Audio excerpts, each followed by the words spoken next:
Hey guys, so I had the urge to just kind of watch these again after a long time. I didn't like the way I kind of the quality was last time because I think I was using Bandicam back then instead of OBS. But I wanted to watch them because I was thinking of the Azshara one for some reason. I think I like there's like drums and stuff in that one. I think I heard drums or something. I just thought of it because it was kind of playing the same kind of way. So I was like, you know what? I want to watch them again. But Warbringers, Jaina, Azshara, and Sylvanas. Um, the animation. It's like 2.5D. You know, there's animation, but there's still picture. It's just it's really cool. Really, I love this art style.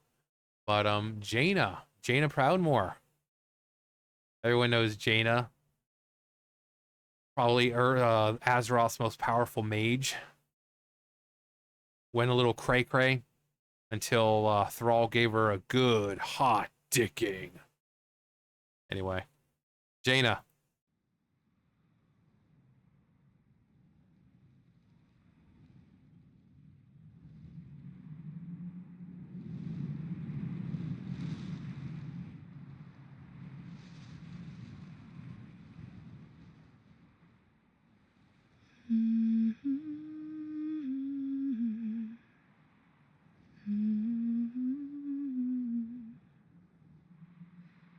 Beware, beware, the daughter of the sea. Beware, I heard him cry. His words carried upon the ocean breeze as he sank beneath the tide. Also, the person singing is Laura Bailey, who is the voice actress for Jaina. They didn't have a singer come in. No, this is Laura Bailey singing. For people who don't know, well-known voice actress. Most people would probably know her as Kid Trunks. So, Kid Trunks is singing. Not really in that voice, but you know, it's the same actress. Or Abby in Last of Us Part 2, where for some reason Laura Bailey got death threats and everything, acting like she was the one who made Abby's character. It's like, no, she just voices her. I mean, you guys are stupid. Grow up. But yeah, Laura Bailey, her voice.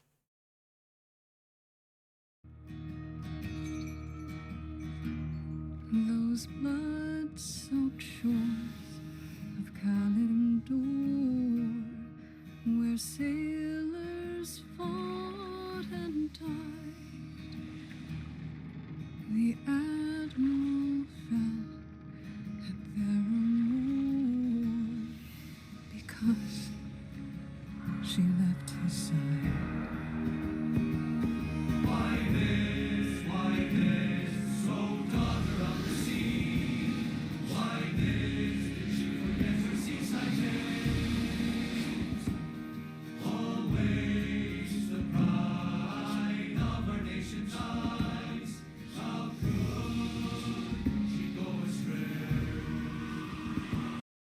So you'll see once, you know, I'll kind of explain things, but know that this is very one-sided. Obviously, it's a Kultiran, it's a kind of sea shanty, apparently. This daughter of the sea shanty. It's very one-sided. It's obviously very one-sided.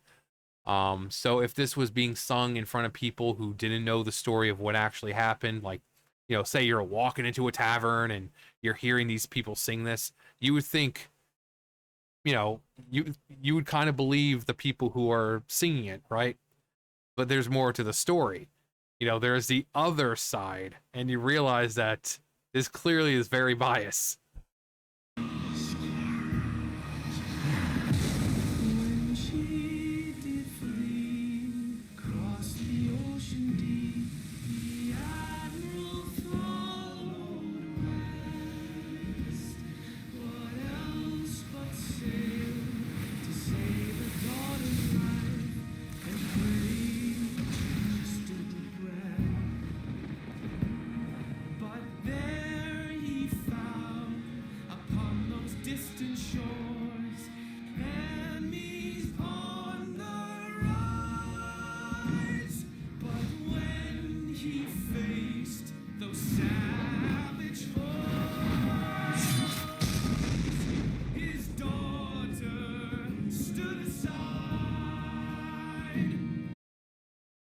Also, that right there, big. It's not what happened.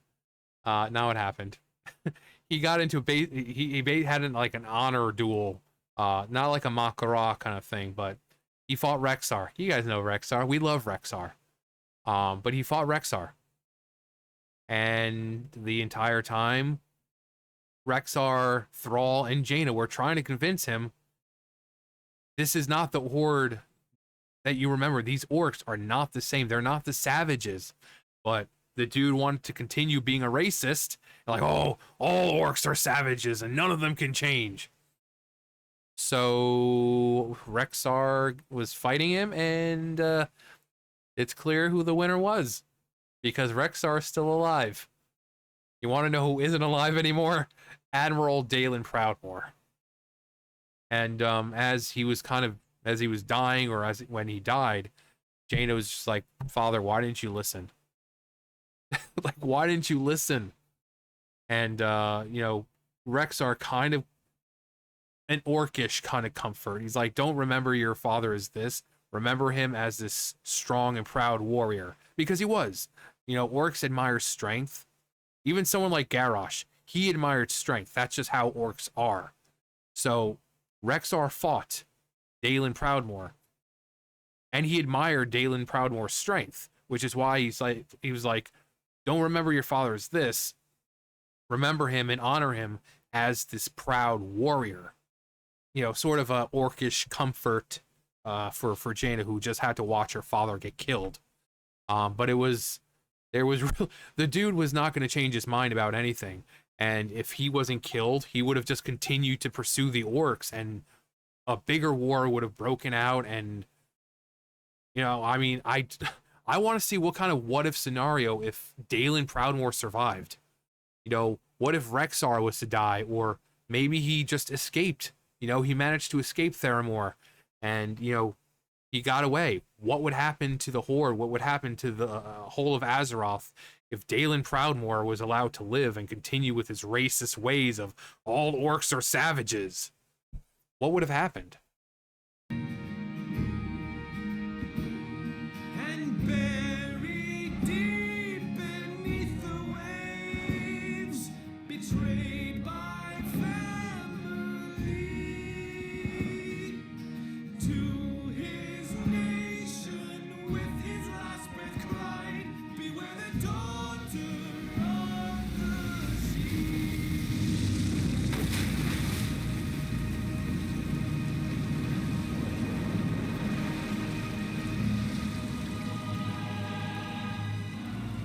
Like, this display of power from Jaina, this is her father's galleon, his ship, and you can see the sheer massive size of this thing, and she just like nonchalant just raises it.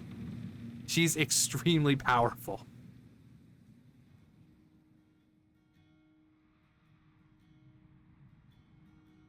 I'm listening now, Which is a great callback to why didn't you listen? Father. Because now the tables have turned, the tides have turned. And then we see Dalen Proudmoore, as he was the carry-on, who kind of took her across through this journey. And like I said, she, when he died, she's like, why didn't you listen? But now she's like, I'm listening now, Father, because now she's seeing the orcs the way that he did, as these savages because of, Garrosh and stuff like that. So she's now seeing the orcs as he saw them, these savages who can't change. But then who's there to snap her back to reality? Thrall, the one orc who has shown time and time and time again that orcs are not all the same. Just because Garrosh did something terrible, not all orcs are like that. Garrosh is like Draenor stuff, He's not raised to be compassionate and kind and loving. Their world's a lot different than Azeroth. Thrall, even though he was raised to be a warrior, he found kindness in humans, like the kind woman who tried to help him. So he knows humans are not bad. That's why he tries so desperately to plead with Dalen Proudmoore, like, dude, Please, we are not going to hurt you. We just want to live in peace. There is no. Do you see me interacting with your daughter? I care for your daughter. She is my friend. I care for her deeply. I am not going to hurt her. You have Rexar, who is a warrior, who is trying to reason with you. We're not savages. If we were savages, we could have killed you instantly. But here we are trying to plead with you that we are not the same orcs you remember. Just please listen to us. And he's like, nope, being racist is a lot more fun. And then as he died, it's like, why didn't you listen? But like I said, I love the fact that she brings up the whole I'm listening now. Like, yeah, I see them as you see them, as you saw them. Which is tragic for this part of time because, you know, she was so hell-bent on trying to prove that orcs are different, but then because of Garrosh, you know, and other things that happened, it's like, no, I don't trust them anymore. But you know, he just didn't want to listen.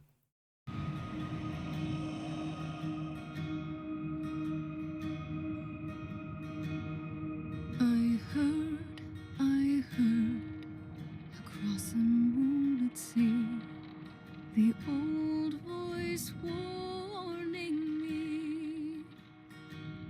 Beware, beware, the daughter of the sea. Beware, beware of me. Every time, man. Every time. That's so good. So one of the things that set this whole thing with her being cray-cray is the whole bombing Theramore. And from a strategic standpoint, I'm not saying what Garrosh did was right. Morally, just completely disgusting, and he shouldn't have done it. But again, he is not a horde as we know it orc. He is very much still Draenor. So from a strategic point of view, what he did was brilliant. He lured as many people into the city as possible, which is a huge port. People coming and going, shipments and this and that, and he bombed the fuck out of it, cutting off supplies, cutting off reinforcements, taking out a good portion of their forces in one fell swoop. So strategically, it was brilliant. It was a brilliant strategy. Morally, however, completely disgusting, and it shouldn't have happened. But Garrosh is not the thrall kind of war chief. He was very much old school. He's an orc that doesn't do compassion and kindness. He doesn't want to work together with the Alliance. He sees this as an opportunity to cripple the Alliance, to cut off their reinforcements, to kind of halt shipments and this and that.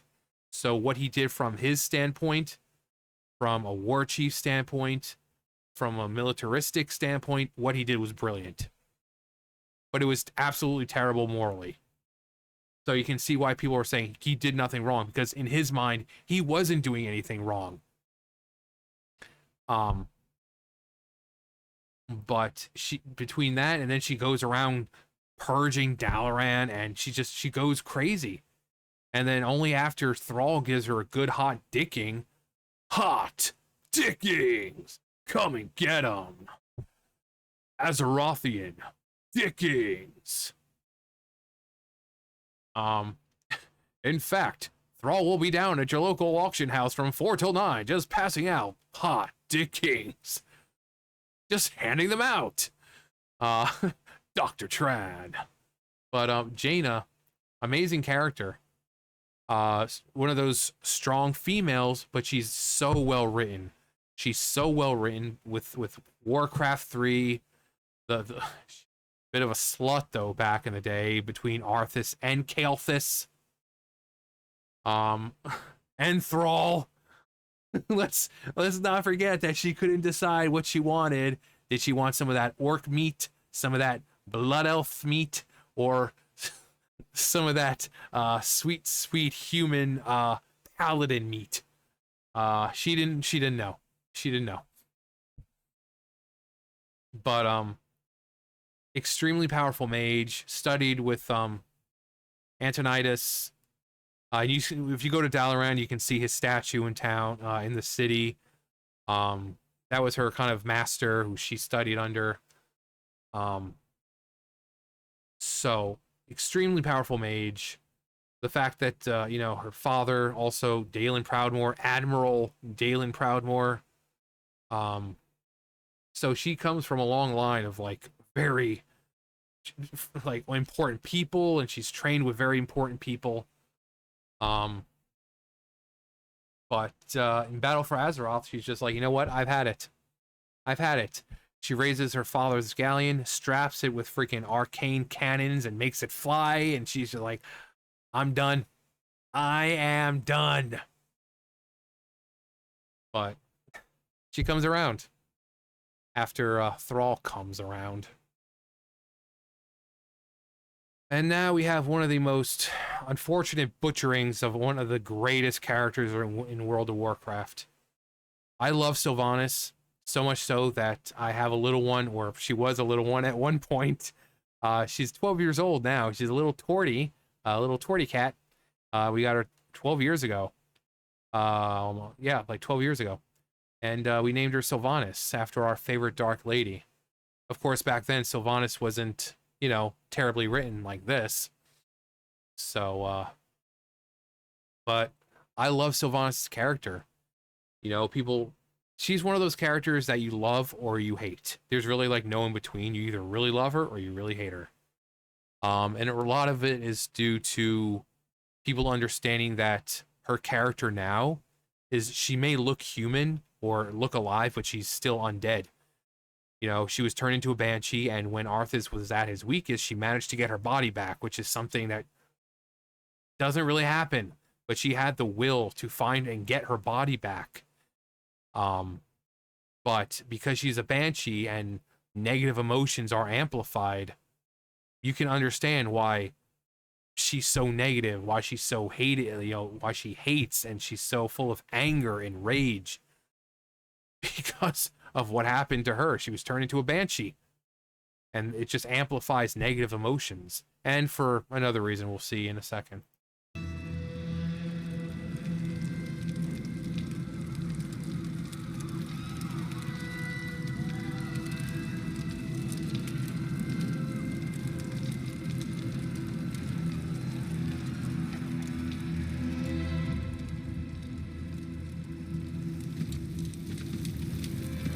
Secure the beach.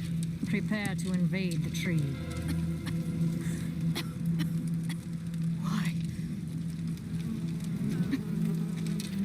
Why? You've already won.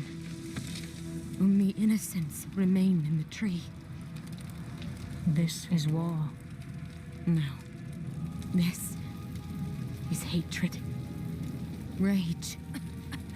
Windrunner. You were defender of your people. Do you not remember? I remember. A fool.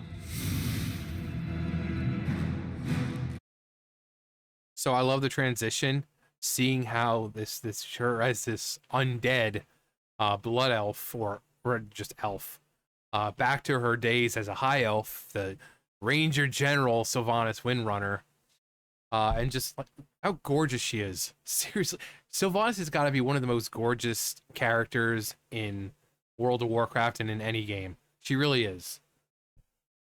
All of her and her sisters, Illyria, Varisa, they're all gorgeous, but there's just Sylvanas.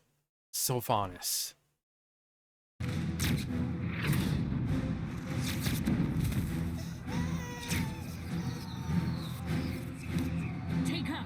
Run! And this shot right here of Arthas and the undead, you have this beautiful field of life, and then you see this, and it's like death has come for Quel'Thalas. and and you can kind of see kind of like half of the sky is nice and bright and sunny, but on this side where it looks like he's coming from, you see the clouds starting to cover up the sun. Darkness has arrived.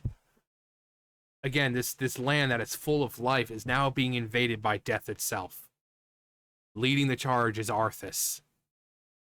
And I love this picture right here. Death has come for Quel'Thalas.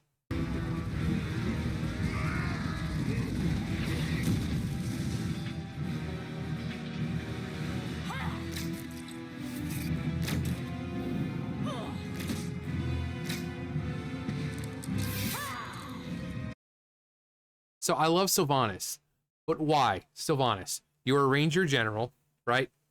You're supposed to be a brilliant tactician. Why would you power slide right in front of Arthas? Were you going to cut at Invincible's knees? Like, what was the plan here?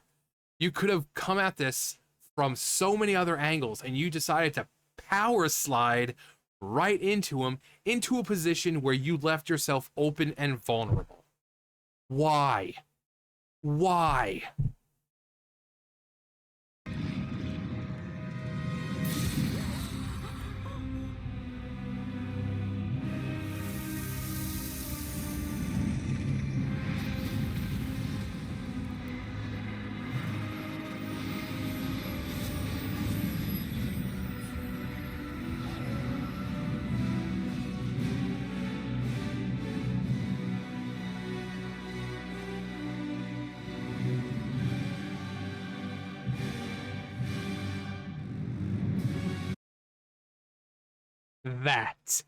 That is why she is filled with so much hatred.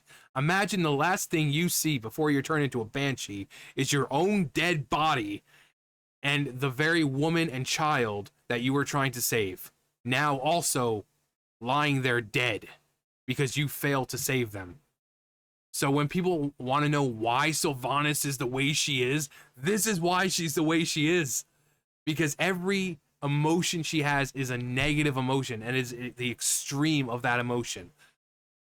Whereas normal people like us would see Teldrassil, burning Teldrassil as like, oh, that's freaking stupid. Why would you do that? For her, no, she is filled with so much hatred and the desire to that. Again, imagine that's the last thing you see before your soul's converted to something else, is your own dead body and the woman and child that you were trying to help them escape. So people wonder why Sylvanas is the way she is. This is why. And then when she gets her body back and you wonder what those things were like, if there was like pain, like Night Elf or something. No, it was her tears burned into her face. It's like, oh, I don't understand why Sylvanas is the way she is. What?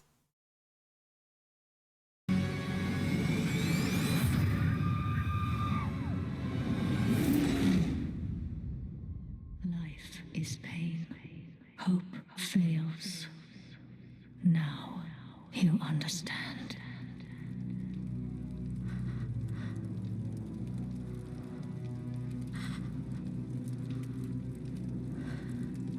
Don't grieve. You'll soon join your loved ones. I grieve for you. You've made life your enemy. And that is a war you'll never win. You can kill us, but you cannot kill hope. Can't I?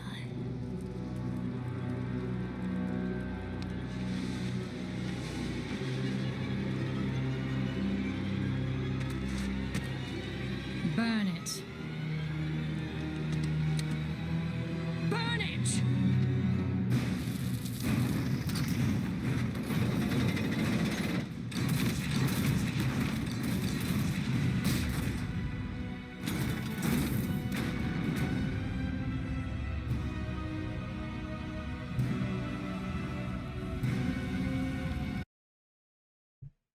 As terrible as it is still by far one of the most badass shots in World of Warcraft. Sylvanas, a silhouette lit by Teldrassil. This image is so badass. Absolutely terrible. And this is the moment when people started hating Sylvanas.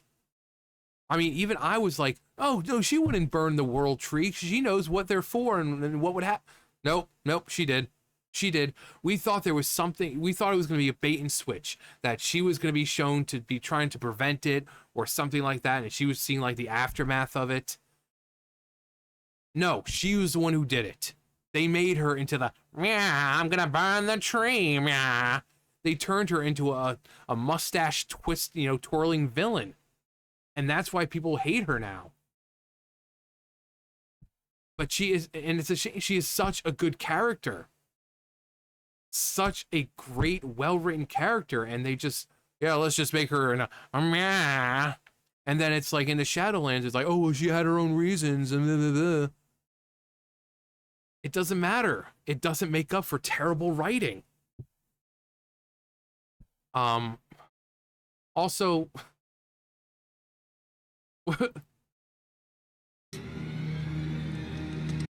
yeah, where's this motherfucker right now?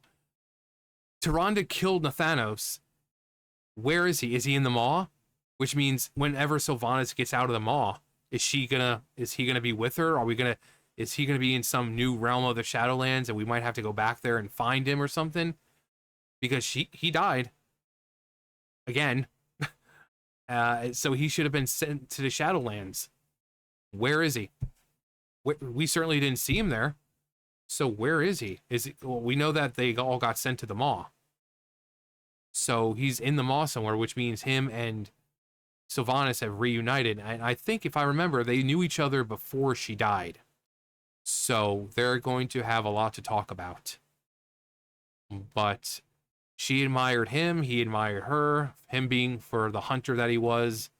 And obviously because she's Sylvanas Windrunner and she's amazing and beautiful and Ranger General and a high elf and you know, strong and powerful, and yeah, but Nathanos is just like nowhere to be found. But yeah, Sylvanas, the butchering of her character to make her to some mustache twirling villain. This whole, yeah, you're gonna burn Teldrassil. You know, we thought it was gonna be a bait and switch, that Teldrassil was burning due to some other unseen force, and she was just witnessing it. And because, like I said, even I was like, no, she wouldn't be stupid enough to do that. It's a world tree. All the world trees are incredibly important. She wouldn't just brazenly just burn one. Nope. Blizzard was like, oh, you guys thought, oh, I think you doubted our writing skills. You thought we had good writing. Oh, you silly players, our sweet, sweet summer children. Oh, how wrong you were. Sylvanas is nothing but a mustache-twirling villain now. Yeah, my own plans. I'm evil. Yeah. Like, Sylvanas, what are you gonna do next? Go fucking rob a train? They'll never get me. Yeah. Next, Sylvanas is gonna pull off the greatest train heist in the history of Azeroth.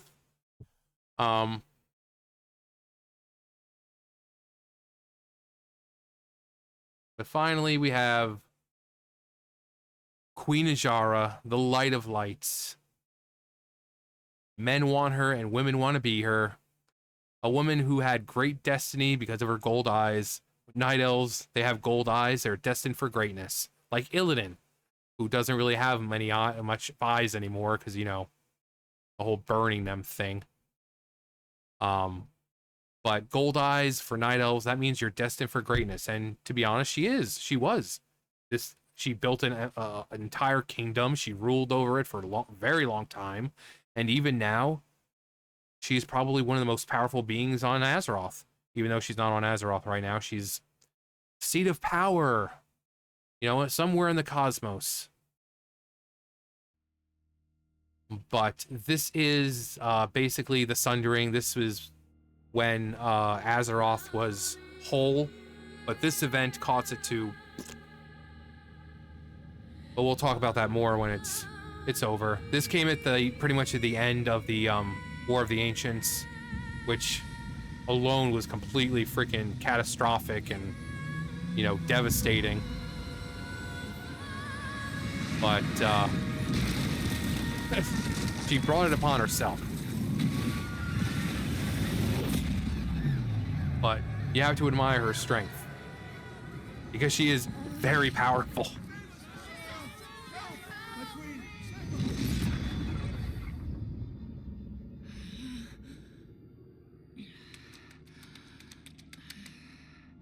I can hear you fapping in there.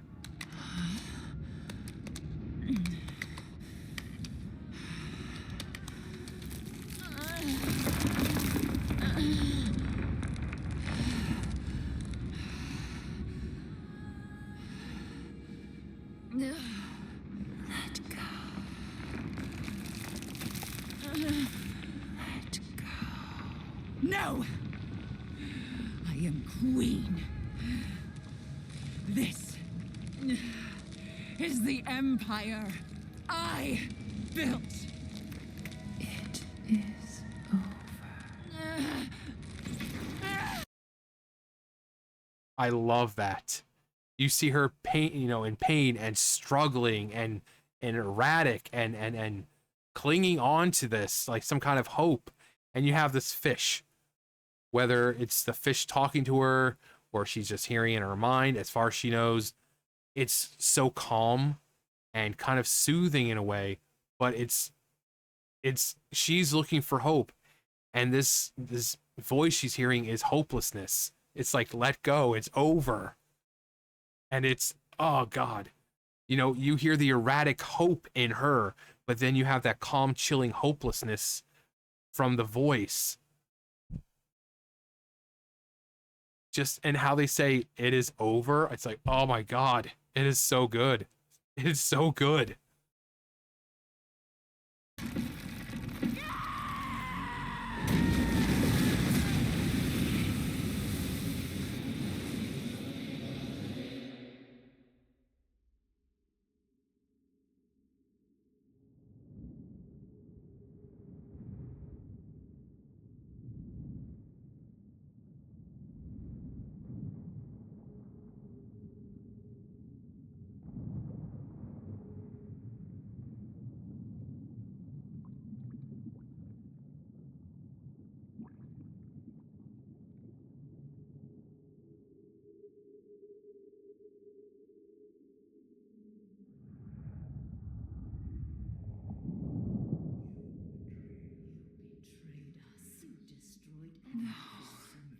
My people. This is my fault. No! No! No! No! This was not the deal I made! So she made a deal with Sargeras, the Burning Legion in general, that she would bring him into the world, right? She saw him ruling by his side as queen, as his wife, even. That she would have unlimited power. But it didn't work out. It didn't work out. One, she should have known to never trust the Titan Sargeras, who wasn't the honorable Titan he was. No, this was the Burning Legion Sargeras. But she saw him as, you know, saw a future with him and was like, oh yeah, I'll get you into our world as long as you agree to marry me and make me your queen. And and he's like, okay. No pinky promise. No. It's just like, okay. Well, Azshara, I can't. But the whole thing started with that.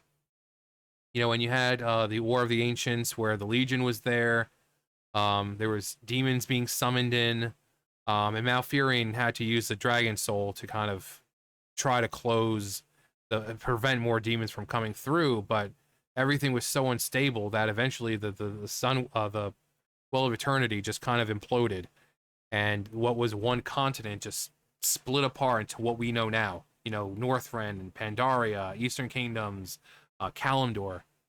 But it had summoned so many demons, and it was just so unstable that it just imploded. Around the same time, during the War of the Ancients, Malorn, who was Elune, the goddess Elune, that was her mate. That's where Cenarius came from. You know, the demigod Cenarius. Yeah, that's Malorn and Elune's child. Which, I don't know how the hell that worked. Malorn is a giant white stag, and Elune, we don't even know what she really is, but somehow Malorn managed to impregnate her. I guess as a goddess that really might not have a true physical form. She can take the form of whatever she wants. But yeah, during the War of the Ancients, Malorn was Archimonde, and he took him by the antlers and just snapped his neck. You know? Pretty much all the wild gods just died. They all died. That's why we had to bring them back. But Malorn, the great white stag, had his neck snapped by Archimonde. And all this, here was just the kind of the culmination of everything that was happening, from summoning these demons here, and with the dragon soul's power, and so it is very much her fault.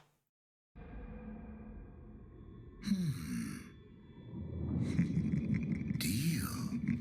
I like deal. Who are you? Show yourself at once.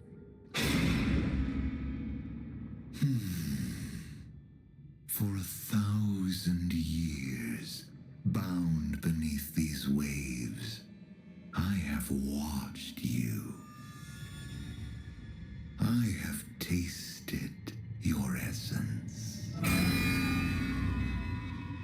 You? It won't be long now. Your death is near. Only I can sustain you.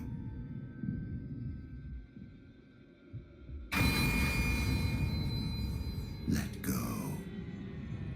Serve me. You are nothing. Nothing. I am a god. Before you walked this land, I ruled.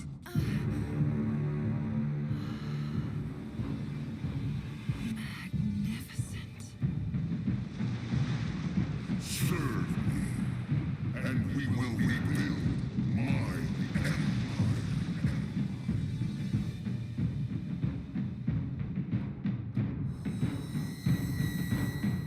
No. No! You there! You will die! A queen! Not a slave. You've watched me for 1,000 years, so you know what I want. Take my people. With them, I will raise an army, conquer your enemies, build an empire as queen. Or let me die, and you will remain here, a prisoner, the god of nothing.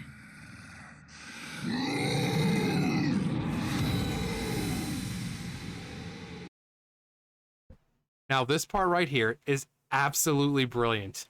Not what just happened, what you're about to see, because the face you see on Azshara that you're about to see is a face of cockiness, being smug, thinking that she's one step ahead and, she's won. But N'Zoth, he's done this, he's played this game before. He's very good at playing this game, the waiting game.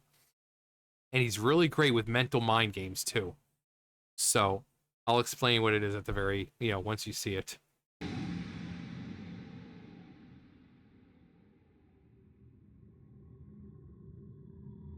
You ready for this face?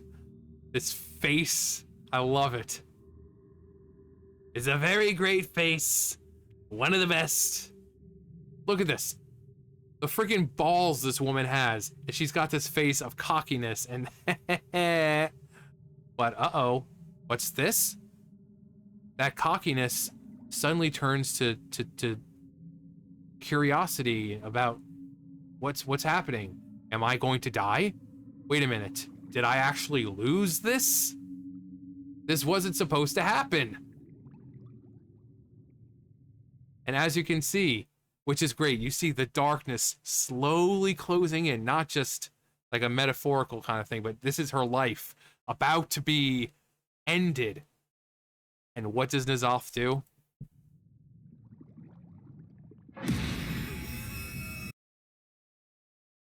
He waits to the last second, letting her know that, yeah, while I might be imprisoned, I am far more powerful and far more ancient than you can comprehend, and I'm the one who makes the rules here.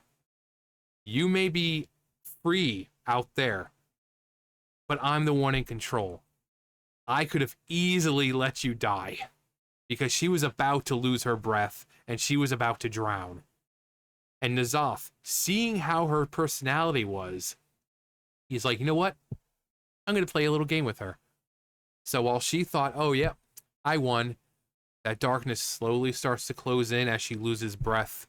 And just when she's about to open her mouth and try to gasp for breath, boom, that's when he strikes.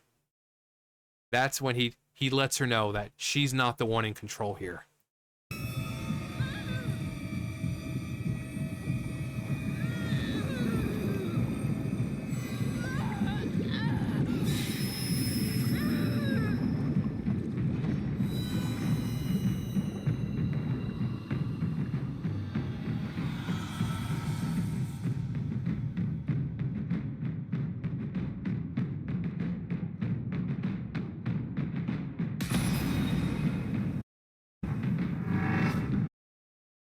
Also, this shot not only is awesome shot, but it shows you how truly small and insignificant she truly is in the grand scheme of things.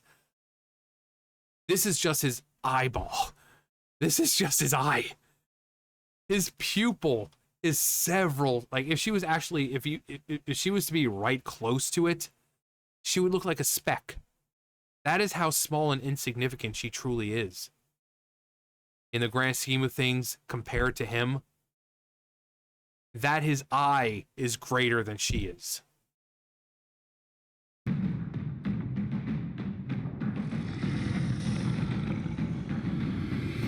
Arise, Azshara. Arise, my queen.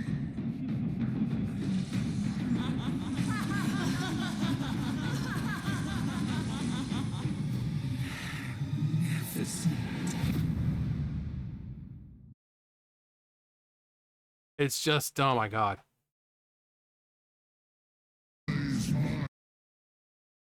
Wood. My queen, my light of lights. But yeah, she made 2 deals. One of them ended up badly for her, which not just badly for her, the entire continent. And this one, she ends up having to serve N'Zoth, who eventually kind of captures her because she's not as powerful as she thought. She was defeated by us, and she's then taken into Nyalotha, where we have to liberate her, and she gives us back Xalatath, our favorite Naifu waifu, and she's like, well, I'm done playing Harbinger and this and that, and I'm going to go travel the cosmos and look for the real seat of power and claim it for myself. And that's what she's been up to. But the Naga apparently are back, or, her Naga, not some group of misfits or something. No, her Naga, and they're talking about her return. So we might get an Azshara return sometime soon, which, oh no, she's found the seat of power. How will we defeat her? Oh, I don't know. Probably traveling to the other side of the planet, finding some super powerful ancient artifact or weapon that could defeat her, just like we always do. you know? But yeah, two as if the first one wasn't bad enough. Again, it was her fault that the whole place split in the first place. You know, she didn't get a pinky promise or writing, you know, a promise made in parchment. No, it's like, oh, I'll let you into our world, but I want to be your queen and rule by your side. And he's like, okay.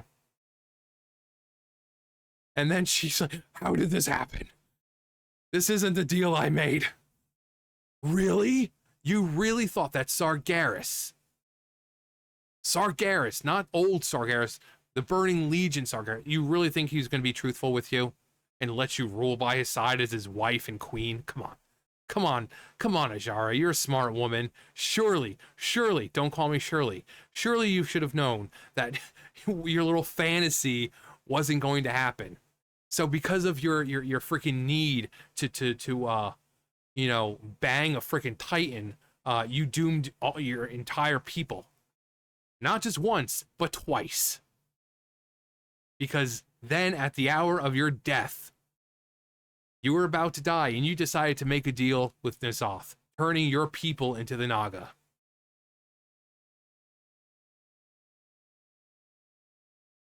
My queen, light of lights. My lady, Queen Azshara. My lady can do no wrong. What she does is for her people. Yeah, no. She's selfish. She's a narcissist. She might have cared about her people, which is why she tried to protect them. But if she truly cared about her people in the first place, she wouldn't have let the Legion in. So, you know, there's that. But Azshara is probably one of the coolest women in World of Warcraft. Her design as a Naga, which really isn't very Naga. She looks more like an Ursula kind of figure. Her tentacles and but even here, she's still gorgeous. It just shows how gorgeous, physically, how gorgeous a person she is. And even as this corrupted, mutated being, she's still beautiful. And it's just, she's the light of lights. You know, her people look at her like she was the very incarnation of Enlune herself. You know, this woman could do no wrong. Like I said, the men wanted her and the women wanted to be her, or at least they wanted to be in her presence. You know, these people kissed the very ground she walked on. You know, and again, one reason is the eyes. She was destined for greatness, and she built this empire. She built a kingdom, and it flourished, and it was prosperous, and you know. But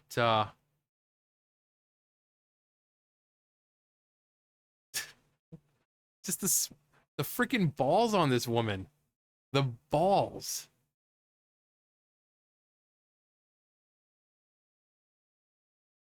But, you know, she goes from this to, you know, full of dread and anger and this hopelessness to this, thinking that, oh yeah, I've saved myself, and really that's all that matters in the end.